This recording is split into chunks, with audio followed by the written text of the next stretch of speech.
Hello everyone, welcome to YouTube channel RPSC bio academy. तो हमने जो हमारा चैप्टर स्टार्ट कर लिया था वो था डाइजेस्टिव सिस्टम। हमने कल डाइजेस्टिव सिस्टम के बारे में एक इंट्रोडक्शन देखा था। अभी हम पढ़ते हैं इसके आगे की डाइजेस्टिव सिस्टम में और क्या चीजें हैं। आज हम प्रॉपर डाइजेस्टिव सिस्टम की एक आउटलाइन देखेंगे कि इसके अंदर कौन कौन सी तो स्ट्रक्चर्स पाई जाती हैं, कौन कौन से ग्लैंड्स हैं, उसके बारे में हम देखने वाले हैं।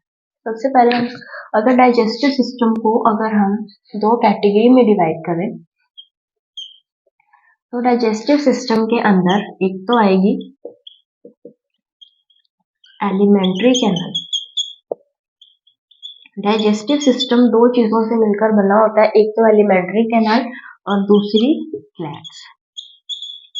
यानी इन दोनों को अगर हम ऐड कर दे तो यही है हमारा डाइजेस्टिव सिस्टम। तो हमने इन दोनों चीजों के बारे में इस पूरे चैप्टर में पढ़ा। अगर हम बात करें सबसे पहले ग्लैंड्स की, तो इसके अंदर मेनली 5 ग्लैंड्स पाई जाती है। सबसे पहली ग्लैंड है salivary gland, second liver, third pancreas, fourth gastric gland and fifth is intestine.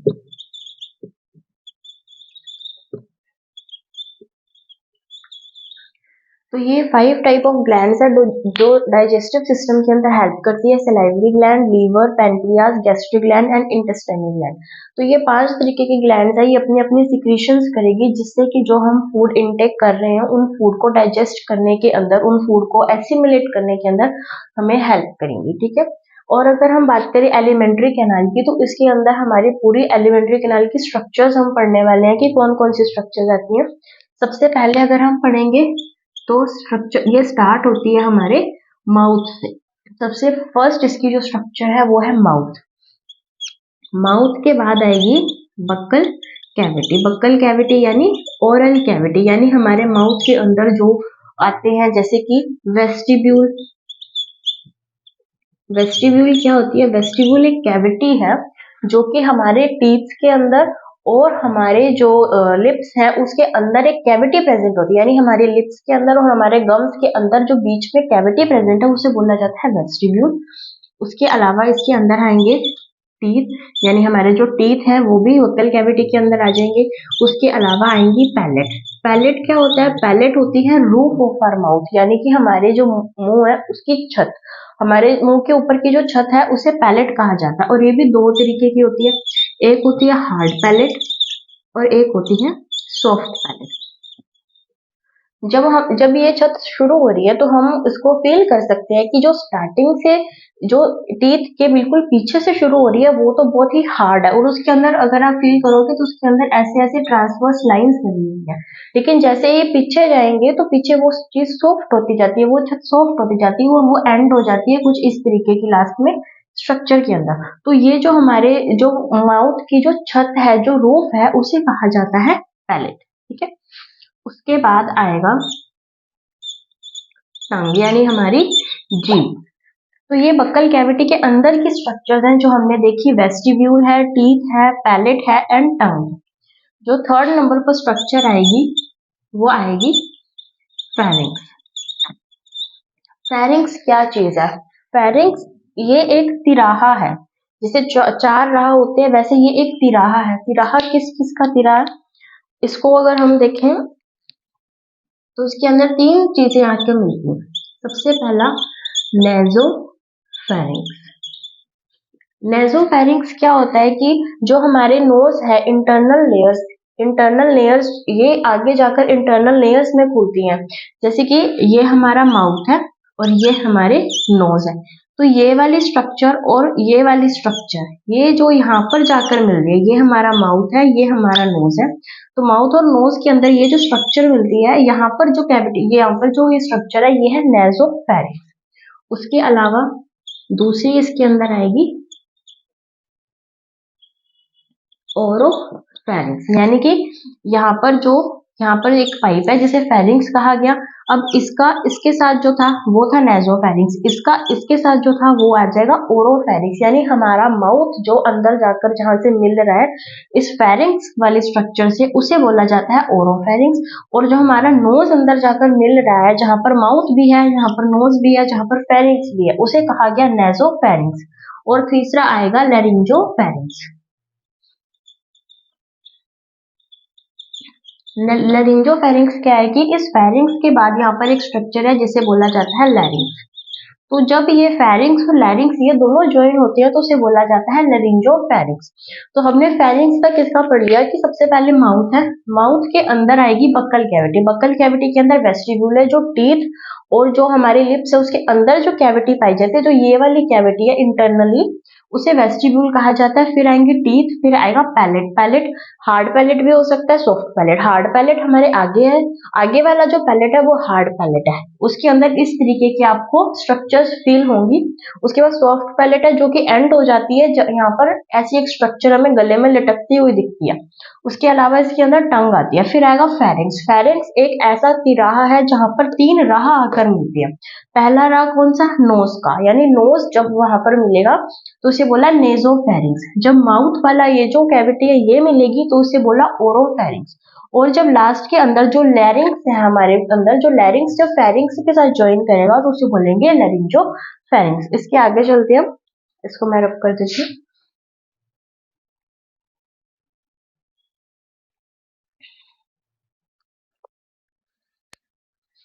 Pharynx के बाद आएगी स्ट्रक्चर ईसोफेगस,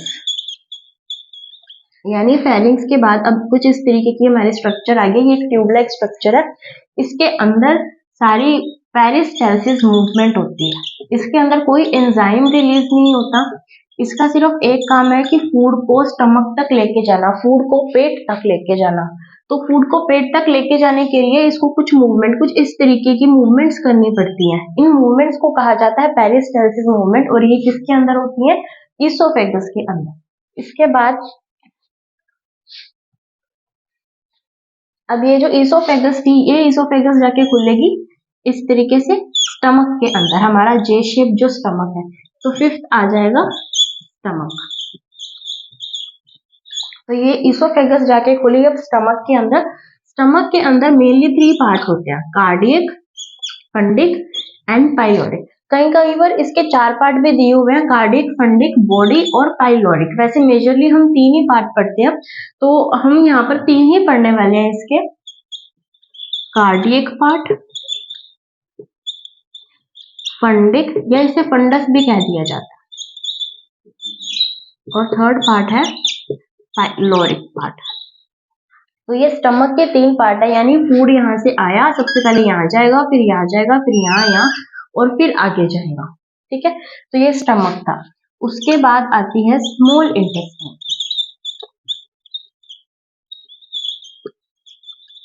अब यहाँ से आई आगे स्मॉल इंटेस्टाइन, कुछ इस तरीके की स्मॉल इंटेस्टाइन होगी जिसके अंदर इस तरीके की स्ट्रक्चर्स ऐसे स्मॉल इंटेस्टाइन होगी। स्मॉल इंटेस्टाइन जो है वो भी 3 पार्ट्स के अंदर डिवाइडेड है, डिओडिनम जो यहाँ से स्टार्ट हो चुका है पार्ट डिओडिनम, उसके बाद जेजुनम और इलियम पार्ट। यानी जो स्मॉल इंटेस्टाइन है उसके 3 पार्ट्स हैं, स्टमक के भी 3 पार्ट्स थे, स्मॉल इंटेस्टाइन की भी 3 पार्ट्स हैं। यहाँ से डिओडिनम शुरू होगी, उसके बाद यहाँ पर जेजुनम और लास्ट के अंदर यहाँ पर बन जाएगी इलियम। ये इसके 3 पार्ट्स। उसके बाद 7th आएगा लार्ज इंटेस्टाइन।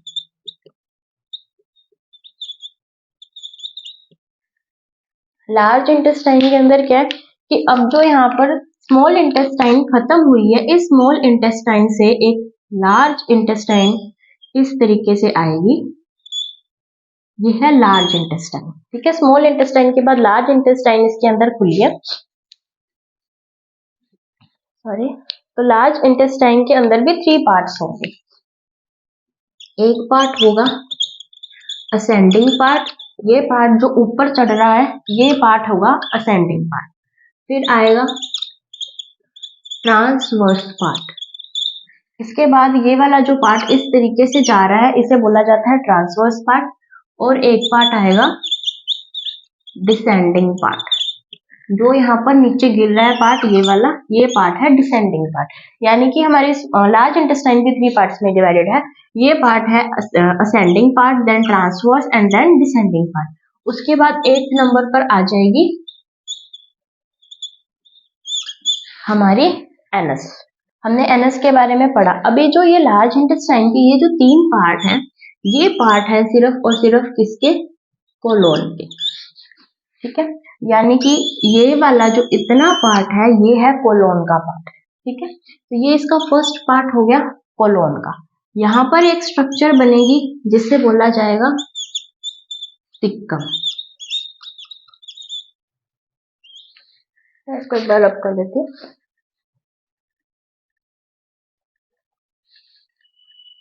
अभी हमने देखा कि लार्ज इंटेस्टाइन का ये वाला जो पार्ट था इसे बोला हमने कोलोन। कोलोन के बाद ये वाला पार्ट जो बना इसे बोला हमने सिक्कम। और जो थर्ड पार्ट था वो है रेक्टम। यानी कोलोन, सिक्कम और रेक्टम, ये लार्ज इंटेस्टाइन के 3 पार्ट्स है। मैं पहले ये बोल गई थी, सॉरी।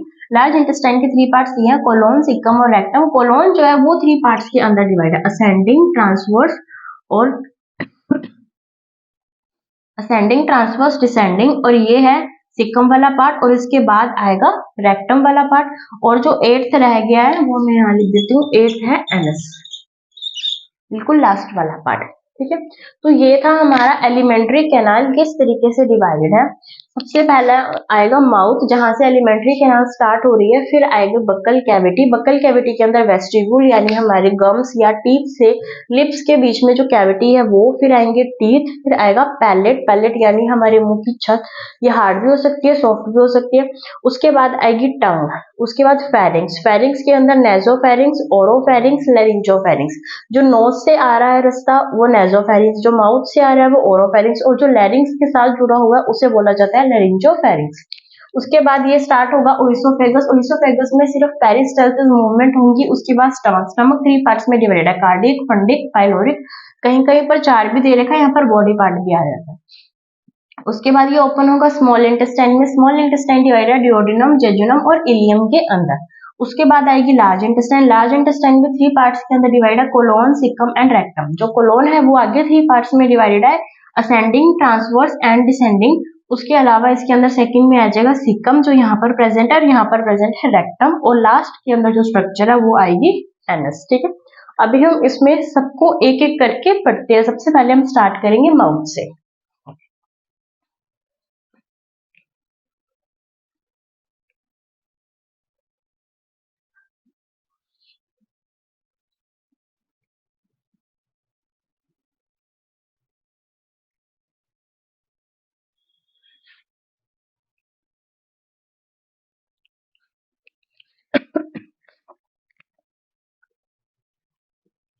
हमारा फर्स्ट पार्ट है माउथ।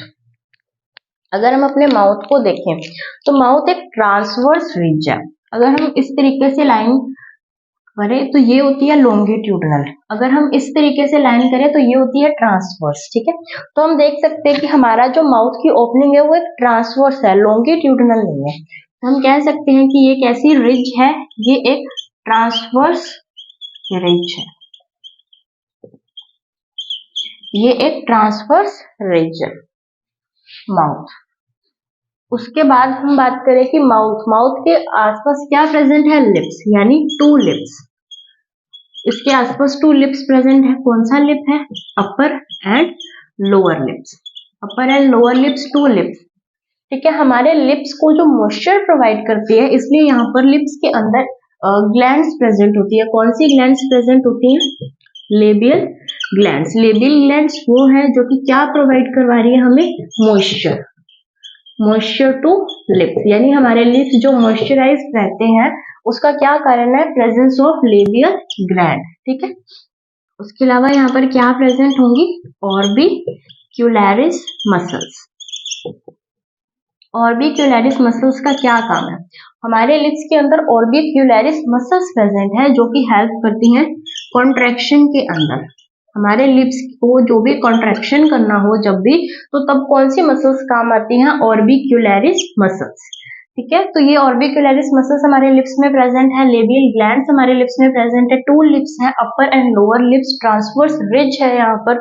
उसके अलावा अगर हम बात करें रैबिट की, कभी आपने रैबिट के लिप्स देखे हो तो उसका जो लोअर लिप है वो तो कुछ इस तरीके का होगा, लेकिन जो अपर लिप है वो उसका कुछ इस तरीके का होगा, राइट। उसका जो अपर लिप है उसके अंदर ये एक लॉन्गिट्यूडनल रिज भी पाया जाता है, और ऐसे लिप्स को बोला जाता है हेयर लिप। हमने देखा होगा कि कई बच्चे जो जैसे ही बच्चों का जन्म होता है तो उनका ऊपर वाला होठ जो है वो कटा हुआ होता है, तो उसको भी क्या बोला जाता है, हेयर लिप। और हेयर लिप हमारे अंदर तो एक डिजीज है, लेकिन रैबिट के अंदर ये इनेट है, यानी हर किसी रैबिट के अंदर ये हेयर लिप की प्रेजेंस होगी, लेकिन ह्यूमन के अंदर ये नहीं होती है। अगर है तो देन वो एक डिजीज है। तो हमने पढ़ा माउथ, माउथ एक ट्रांसवर्स रिज है, माउथ के अंदर टू लिप्स प्रेजेंट होते हैं, उनके ऊपर लेबियल ग्लैंड्स प्रेजेंट होती है जो कि मॉइस्चर प्रोवाइड करवाती हैं। इसके पास ऑर्बिक्युलरिस मसल्स प्रेजेंट होती है जो कि कॉन्ट्रैक्शन करवाती हैं, और जो रैबिट है उसके अंदर हेयर लिप प्रेजेंट होते हैं। अपर लिप कैसा होता है, हेयर लिप। तो हम चलते हैं हमारी सेकेंड बक्कल कैविटी की तरफ।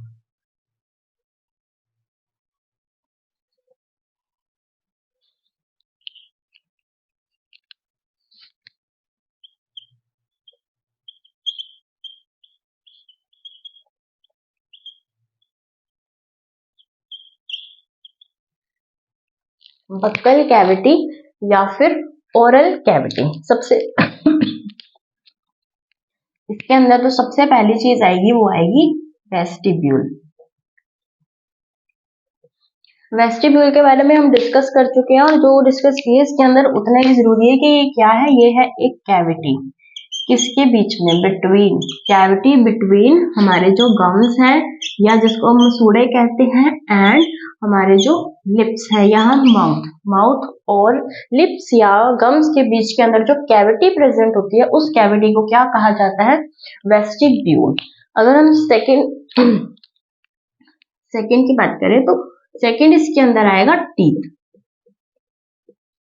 टीथ ये एक ऐसा पार्ट है, टीथ जहां से क्वेश्चंस बनते रहते हैं, तो ये हमारे लिए बहुत ही इंपॉर्टेंट पार्ट है, टीथ हमें इसे अच्छे से समझना है।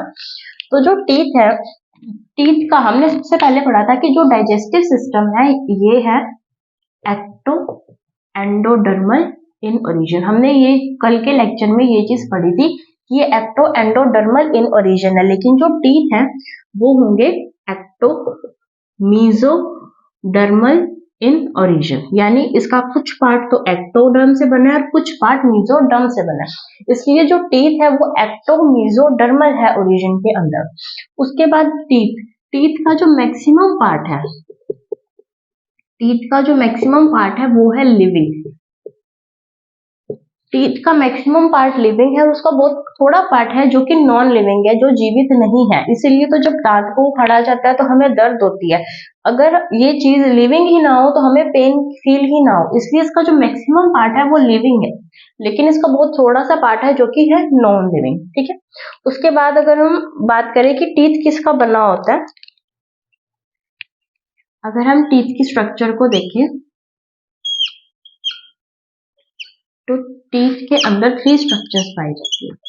सबसे पहला क्राउन, उसके बाद आएगी नेक, उसके बाद आएगी रूट। अगर हम टीथ की स्ट्रक्चर को देखें तो टीथ की स्ट्रक्चर इन 3 पार्ट्स के अंदर डिवाइडेड है, crown, neck and root. Crown की अगर हम बात करें तो हमें जो व्हाइट पार्ट दिख रहा है, हमें जो व्हाइट एंड शाइनी पार्ट दिख रहा है, अभी अगर हम मिरर के आगे खड़े हो जाए और अगर हम टीथ को देखें तो हमें जो भी पार्ट दिख रहा है वो है क्राउन, ठीक है। और ये व्हाइट एंड शाइनी पार्ट जो है ये किसका बना हुआ है, ये बना हुआ है इनेमल का, यानी इनेमल हम क्या देख सकते हैं, हम देख सकते हैं इनेमल, ठीक है। ये जो इनेमल है इसको सिक्रीट कौन कर रहा है, इसको सिक्रीट कर रहे हैं एमिलोब्लास्ट सेल्स, यानी हमारे टीथ के अंदर कहीं ना कहीं एमिलोब्लास्ट सेल्स प्रेजेंट है जो कि क्या सिक्रीट कर रहे हैं, जो सिक्रीट कर रहे हैं इनेमल, यानी इस एनिमल को सिक्रीट किया जाता है एमिलोब्लास्ट सेल्स के द्वारा। जो एनिमल है वो कैसा है, वो है हार्डेस्ट पार्ट ऑफ बॉडी, हमारी बोन्स से भी ज्यादा ये हार्ड है, यानी हमारी पूरी बॉडी का सबसे हार्डेस्ट पार्ट कौन सा है? एनिमल। ठीक है, तो एनिमल वाइट एंड शाइनी है, जो हम हमारे टीथ का हिस्सा देख सकते हैं वो है क्राउन, वो है एनिमल। ये अमीबोब्लास्ट सेल्स के द्वारा बनता है, अमीबोब्लास्ट सेल्स जो है वो सिक्रीट करती हैं एनिमल को। ये हार्डेस्ट पार्ट है हमारी बॉडी का, हार्डेस्ट पार्ट है। उसके बाद अगर हम बात करें नेक की, तो नेक क्या करता है? नेक सबसे पहला नेक का काम है कि ये कनेक्ट करेगा किसको? रूट एंड क्राउन को। रूट एंड क्राउन को नेक कनेक्ट करने का काम किसका है? नेक का। और नेक के अंदर क्या है कि जो ये क्राउन है, क्राउन नेक के अंदर धंसा रहता है। हमारे अंदर क्या है कि ये जो क्राउन है वो हम देखते हैं कि गम्स के अंदर धंसे हुए हैं। तो जो गम्स वाली स्ट्रक्चर है वो क्या है? वो है टीथ की नेक है। उस नेक के अंदर वो क्राउन जो है वो धंसा हुआ है। उसके बाद हम बात करते हैं रूट की। रूट हमारे जो टीथ है वो अंदर बोन्स के साथ अटैच्ड है। बोन्स के साथ किस तरीके से अटैच्ड है? क्योंकि इसके अंदर जो रूट है, ये रूट उस बोन के सॉकेट के साथ जुड़ी हुई है। बोन्स के जो सॉकेट है, सॉकेट यानी बोन्स के जो खड्डे हैं, यानी अगर कुछ इस तरीके की बोन है तो ये इसका सॉकेट हो गया। तो बोन्स के सॉकेट के अंदर टीथ की रूट प्रेजेंट है, जिसकी वजह से हम कह सकते हैं कि जो टीथ है वो बोन्स के सॉकेट के साथ अटैच्ड है, यानी ये बोन्स के साथ अटैच्ड है। ठीक है, अगर हम बात करें हमारे टीथ की, हमारे टीथ हमें पता होगा 4 तरीके के होते हैं: incisors, canines, premolars and molars. हमारे टीथ 4 तरीके के होते हैं। जब हम इसके आगे पढ़ेंगे तो हम इनको बहुत डिटेल से पढ़ने वाले हैं। अभी हमें रूट का नंबर पता करना है, इसलिए हम इस तरीके से पढ़ रहे हैं। Incisors, canines, premolars and molars, 4 तरीके के टीथ हमारे अंदर प्रेजेंट होते हैं। तो इंसाइजर्स जो है इसके अंदर प्रेजेंट होती है एक रूट, कैनाइन्स के अंदर प्रेजेंट होती है एक रूट। अभी जो प्रीमोलर्स है, प्रीमोलर्स के अंदर एक अपर जो के अंदर है और लोअर जो के अंदर, अपर जो और लोअर जो दोनों के अंदर जो है प्रीमोलर्स प्रेजेंट है। तो ऊपर वाले के अंदर तो होगी 2 रूट और नीचे वाले के अंदर होगी 1 रूट, यानी एक प्रीमोलर जो अपर जो के अंदर प्रेजेंट है, जो ऊपर वाले हिस्से में प्रेजेंट है, उसके पास तो 2 रूट्स होंगी, और वो प्रीमोलर जो नीचे वाले जबड़े में प्रेजेंट है उसकी होंगी 1। उसी तरीके से मोलर जो ऊपर वाले में प्रेजेंट है उसकी तो होंगी 3, और जो नीचे वाले में प्रेजेंट है उसकी होंगी 2 रूट्स। ठीक है, तो हमने ये देखा कि एक टीथ की कितनी रूट है जो कि बोन्स के साथ अटैच्ड है। इंसाइजर की 1 रूट है, कैनाइन की 1 रूट है, प्रीमोलर जो ऊपर अपर जो से जुड़े हुए हैं उनकी 2 रूट है, नीचे वाले से जुड़े हुए हैं उसकी 1 रूट है, मोलर्स जो है ऊपर वाले से जुड़े हुए हैं उसकी 3 रूट्स हैं, जो नीचे वाले से जुड़े हुए हैं उसकी 2 रूट्स है। अगर हम बात करें, हमने भी बोला कि बोन्स है ना, तो कौन सी बोन से जुड़े होते हैं? तो इधर बोन्स आएंगी मैक्सिला एंड मैंडिबल्स। तो ये 2 बोन्स हैं जिससे कि हमारे टीथ जुड़े होते हैं, मैक्सिला एंड मैंडिबल से। ठीक है, अभी हमने इसके स्ट्रक्चर को देखा, अब हम इसके स्ट्रक्चर को बनाकर देखते हैं।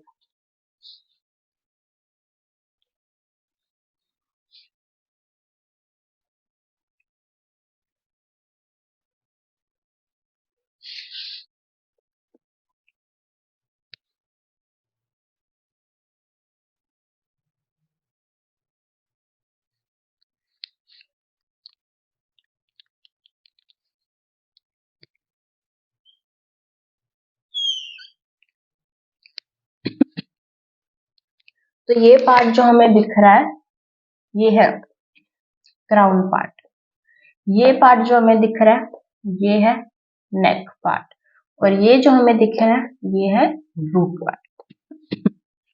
हमने कहा क्राउन के अंदर तो एनिमल प्रेजेंट है white and shiny, ameloblast cell secrete कर रही है, हार्डेस्ट पार्ट ऑफ बॉडी है, तो इसका काम तो यहीं खत्म हो गया। अभी अगर हम बात करें नेक के अंदर या इधर यहाँ पर एक कैविटी प्रेजेंट होती है, इस तरीके की एक कैविटी प्रेजेंट होती है। इस कैविटी को कहा जाता है पल्प कैविटी। इस पल्प कैविटी के अंदर पल्प प्रेजेंट होता है। ये पल्प कैविटी के जो ऊपर है यहाँ पर सेल्स प्रेजेंट होते हैं। इस पल्प कैविटी के ऊपर कुछ इस तरीके से सेल्स प्रेजेंट होते हैं। इन सेल्स को कहा जाता है ओडोंटोब्लास्ट सेल्स। ठीक है, तो ये जो हमारी स्ट्रक्चर है, इस स्ट्रक्चर के अंदर प्रेजेंट है पल्प कैविटी, और पल्प कैविटी के ऊपर प्रेजेंट है ओडोंटोब्लास्ट सेल्स। और ये जो पल्प कैविटी है, इसके अंदर जो प्रेजेंट है वो है हमारी ब्लड वेसल्स, और हम कह सकते हैं कि नर्व वेसल्स। तो यहाँ पर क्या प्रेजेंट है, यहाँ पर प्रेजेंट है blood and nerve vessels. Blood and nerve vessels इस पल्प कैविटी के अंदर कुछ इस तरीके से है। ठीक है, उसके बाद हम बात करें कि इस ओडोंटोब्लास्ट सेल्स का क्या काम है। ओडोंटोब्लास्ट सेल्स जो है ये सिक्रीट करते हैं डेंटाइन। इस डेंटाइन से क्वेश्चन आ चुका है हमारी पिछली फर्स्ट ग्रेड के अंदर ही। तो डेंटाइन को सिक्रीट कौन करता है, ओडोंटोब्लास्ट सेल्स। तो इन ये क्या सिक्रीट कर रहे हैं, ये सिक्रीट कर रहे हैं ये डेंटाइन। ये क्या चीज है, ये है डेंटाइन। तो इस डेंटाइन को रिलीज किया जाता है इन ओडोंटोब्लास्ट सेल्स के द्वारा।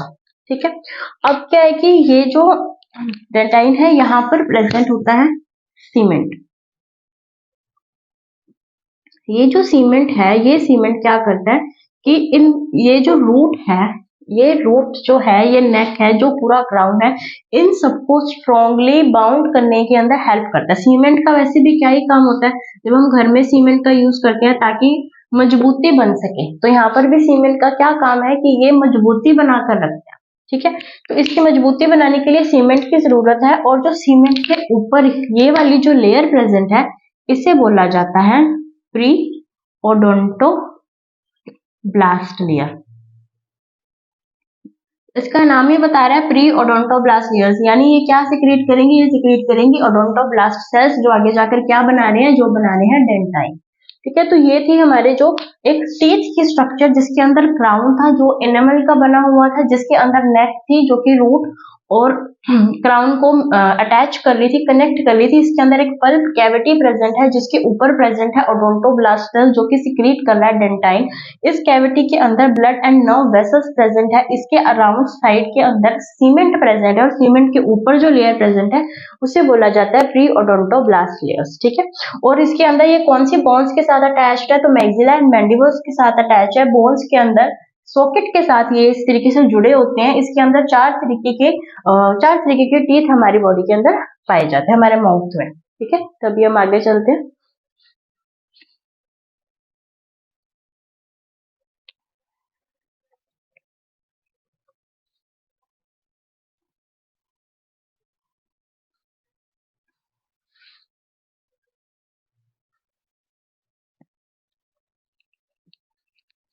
अगर हमने अभी बात की थी टीथ की, तो टीथ की जो स्टडी है, स्टडी ऑफ टीथ, उसे क्या बोला जाता है, ओडोंटोलॉजी। यानी study of teeth is known as odontology. अगर हम ह्यूमन के अंदर बात करें, तो ह्यूमन के अंदर जो टीथ है उसके क्या कैरेक्टरिस्टिक्स है। सबसे पहला कैरेक्टर है कि ये होंगे डायफायोडोंट। ह्यूमन के अंदर जो टीथ होते हैं वो होते हैं डायफायोडोंट। दूसरा कैरेक्टर है, ये कैसे होते हैं, हेटेरोडोंट। तीसरा, ये कैसे होते हैं, हेकोडोंट। यानी ये तीन मेन कैरेक्टर्स हैं जो हमारे टीथ के अंदर प्रेजेंट होते हैं। सबसे पहला डायफायोडोंट।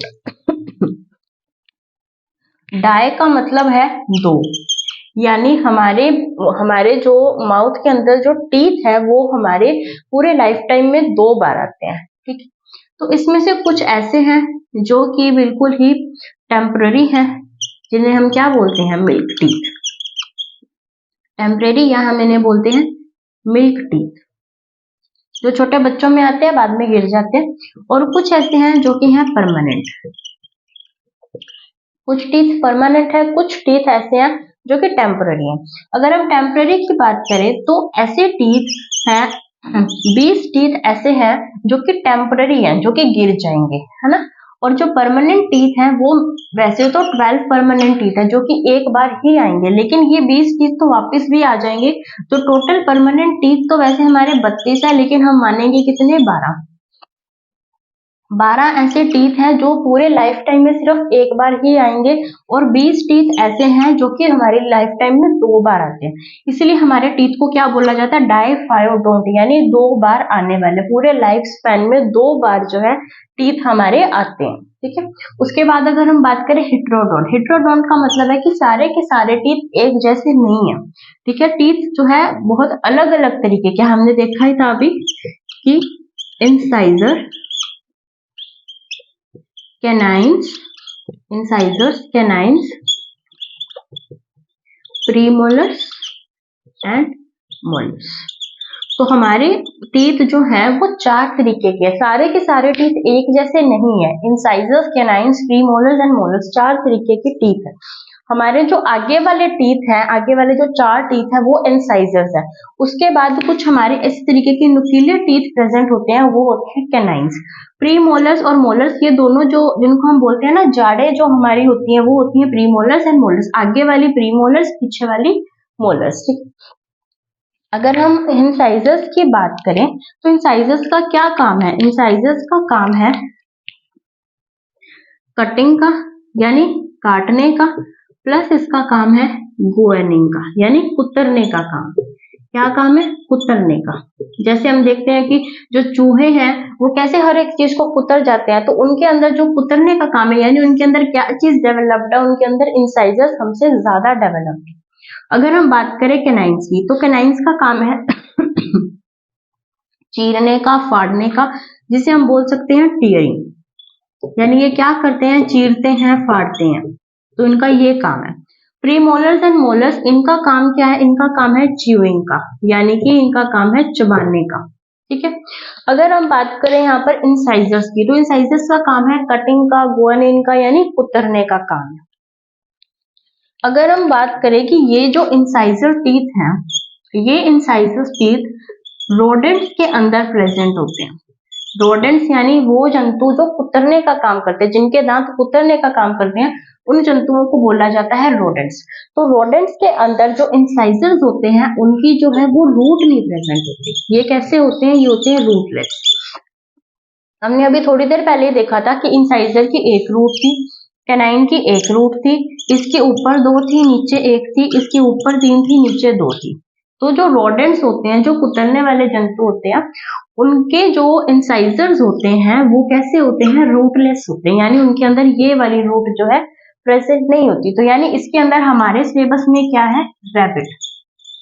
रैबिट भी एक रोडेंट है, यानी रैबिट का जो इंसाइजर है उसकी जो है रूट प्रेजेंट नहीं होगी, और इनकी रूट प्रेजेंट नहीं होगी, इसलिए ये हमेशा इस चीज को कुतरते रहते हैं, हमेशा अपने दांतों को कुतरते रहते हैं, क्योंकि अगर ये नहीं कुतरेंगे तो इनके जो दांत है वो बढ़ते जाएंगे, जिसकी वजह से वो क्या करते हैं कि उनका जो माउथ है वो लॉक हो जाता है, और जिसकी वजह से उनकी डेथ हो जाती है। तो ये उनका काम है, वो उनका कुतरना उनका काम है, अगर वो नहीं कुतरेंगे तो वो खुद ही मर जाएंगे।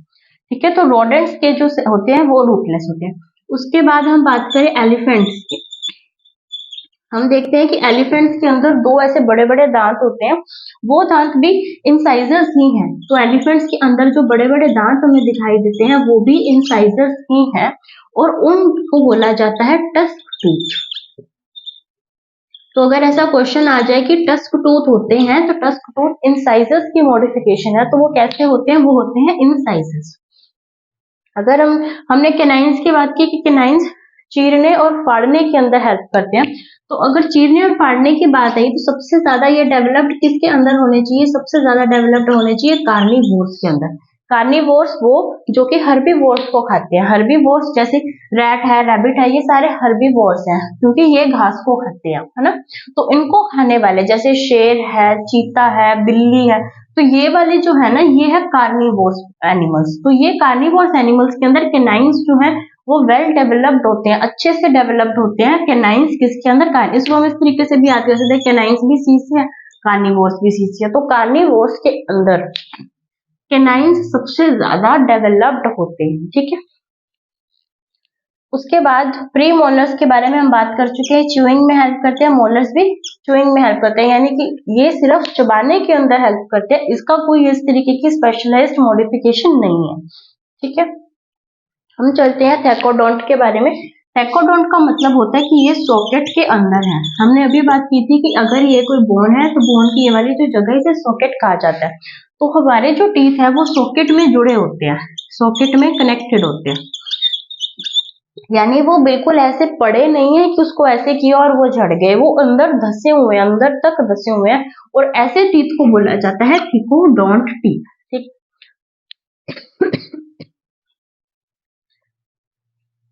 अभी हम चलते हैं आगे।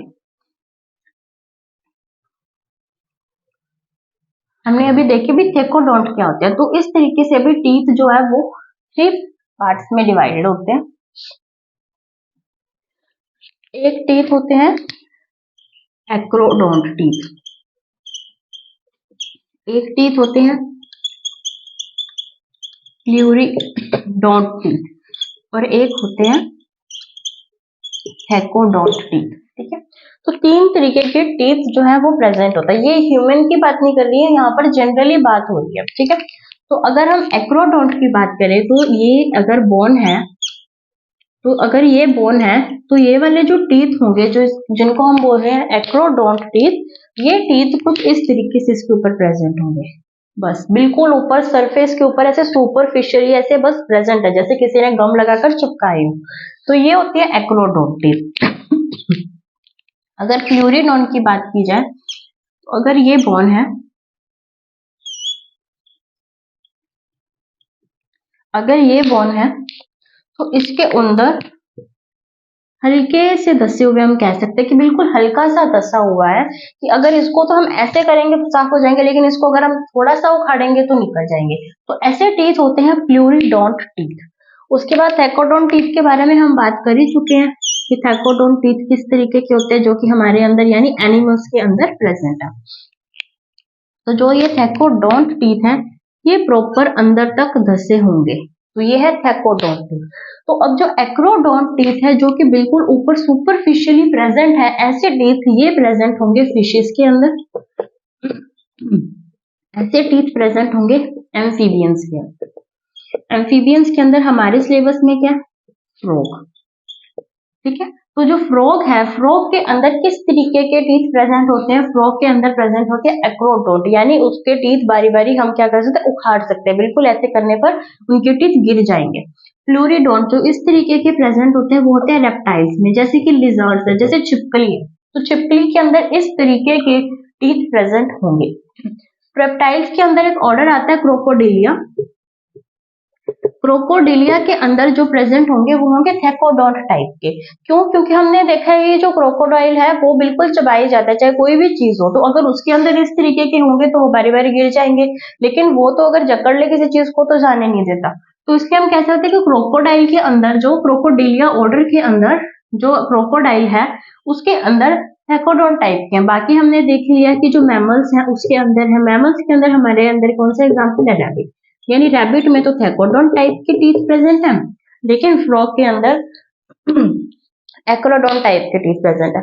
अब इनके साथ तो बहुत नाइंसाफी होगी कि ऐसे किया और उतर गए टीथ, तो अब ये पूरी जिंदगी क्या करेंगे अगर ऐसे टीथ उतर गए। इसलिए इनको क्या चीज मिली, इनको मिली कि ये जो टीथ है वो है पॉलीफायोडोंट। हमारे कैसे थे, हमारे थे डाइफायोडोंट, यानी हमारे टीथ पूरे लाइफ स्पैन में 2 बार आ रहे थे, लेकिन इनके टीथ मल्टीपल टाइम्स आ सकते हैं, कितनी भी बार इनके टीथ आ सकते हैं।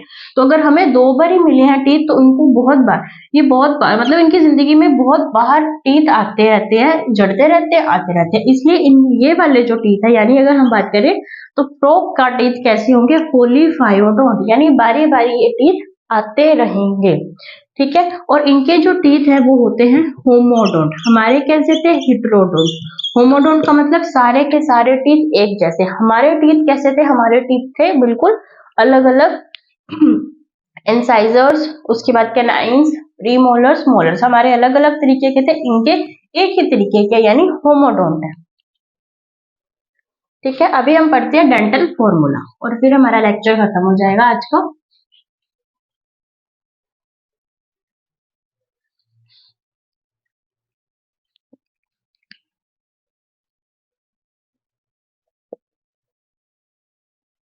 डेंटल फॉर्मूला हमें अच्छे से याद करना है क्योंकि डेंटल फॉर्मूला से क्वेश्चन बनते हैं। डेंटल फॉर्मूला से जो क्वेश्चन है वो फर्स्ट ग्रेड में भी आया हुआ, वो असिस्टेंट प्रोफेसर में भी आया हुआ, इसलिए ये हमारे लिए इम्पोर्टेंट बन जाता है।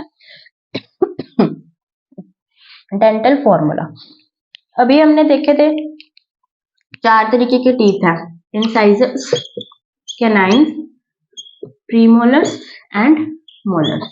ठीक है, हम जो डेंटल फॉर्मूला लिखते हैं, हम डेंटल फॉर्मूला लिखते हैं आधे टीथ का, यानी कि अगर हमारे ये 32 टीथ है तो हम डेंटल फॉर्मूला सिर्फ इन 16 टीथ का लिखेंगे। ठीक है, तो अगर डेंटल फॉर्मूला हमारी बात की जाए तो हमारा डेंटल फॉर्मूला होता है, हम फॉर्मूला याद कर सकते हैं 21 23 21, यानी कि ऊपर वाले जो हमारे इंसाइजर, हमने अभी आधे इंसाइजर की बात की, इतना बात करनी है हमने। ठीक है, अगर हम इतने मुंह की बात करें तो इतने मुंह में 2 इंसाइजर तो ऊपर वाले जो में है और 2 इंसाइजर नीचे वाले जो में है, 2 ऊपर वाले में है, 2 नीचे वाले में है। एक कैनाइन ऊपर वाले में है और एक ही कैनाइन नीचे वाले में। 2 इंसाइजर्स हैं, एक एक कैनाइन है और 2 क्या होंगे, 2 प्रीमोलर्स ऊपर होंगे, 2 प्रीमोलर्स नीचे होंगे और 3 मोलर्स ऊपर होंगे और 3 ही मोलर्स नीचे होंगे। तो ये हमारा इस टाइम का डेंटल फॉर्मूला प्रेजेंट है 2 1 2 3, 2 इंसाइजर्स, 1 कैनाइन्स, 2 प्रीमोलर्स और 3 मोलर्स। तो ये हमारा इस टाइम पर है। ठीक है, अगर हम इस चीज को बोले कि ये अभी तो हमारा जैसे अबव हम कह सकते हैं 20, अबाउट 20 ईयर्स ये हो जाएगा। अगर हम पीछे चले यानी कि बिलो 18 ईयर्स, अगर बिलो 18 ईयर्स की बात करें तो ये क्या होगा, तो फॉर्मूला बन जाएगा 21 22 बटे 21 22, यानी कि यहाँ पर 2 तो इंसाइजर्स होंगे, कैनाइन्स होंगे 1 1 और प्री मोलर्स भी 2 2, मोलर्स भी 2 2, यानी कि जब हम एडल्ट के अंदर जाते हैं, टीनेजर से एडल्ट के अंदर जाते हैं तो एक मोलर का क्या होता है, इंक्रीज, एक मोलर इंक्रीज होता है, ऊपर वाले जो में भी एक, नीचे वाले में भी एक। ठीक है, तो ये हम बिलो 18 ईयर्स 21 22 है और अबाउट 20 है 21 23। अगर हम बच्चे की बात करें तो बच्चे के अंदर ये होगा 2102 अपॉन 2102, यानी ये चीज तो बिल्कुल ही सेम रह रही है, यहाँ पर भी सेम रह रही है, यहाँ पर 0, यानी उन बच्चों के अंदर कौन सा ऐसे नहीं पाए जाते, प्री मोलर टीथ नहीं पाए जाते, जो छोटे बच्चे होते हैं उनके अंदर, और मोलर्स इनके अंदर प्रेजेंट होते हैं 2 ऊपर जो में 2 लोअर जो में। तो ये हमारा डेंटल फॉर्मूला है बच्चों के अंदर अगर एडल्ट है और अबाउट 20 है। ठीक है, तो ये आ जाएगा, जैसे हम याद कर सकते हैं 21 23 21 22 और 2102, 21 23 21 22 2102। तो हमें ये फॉर्मूला याद होना चाहिए। हमें रैबिट का फॉर्मूला भी याद होना चाहिए। अगर हम बात करें रैबिट की,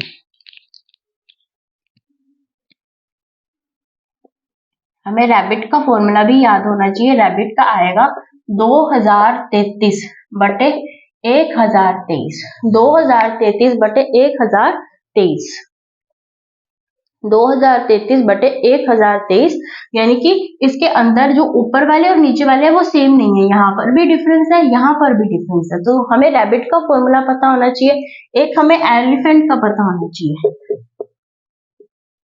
एलिफेंट का आएगा 1003 बटे 1003। ये जो फॉर्मूला है ये पूछा जा चुका है असिस्टेंट प्रोफेसर में, इसलिए हमें हमारे अलावा इन दोनों के भी फॉर्मूले पता होने चाहिए। ठीक है, तो ये था आज का लेक्चर। अब हम मिलते हैं हमारे नेक्स्ट लेक्चर में। Thank you.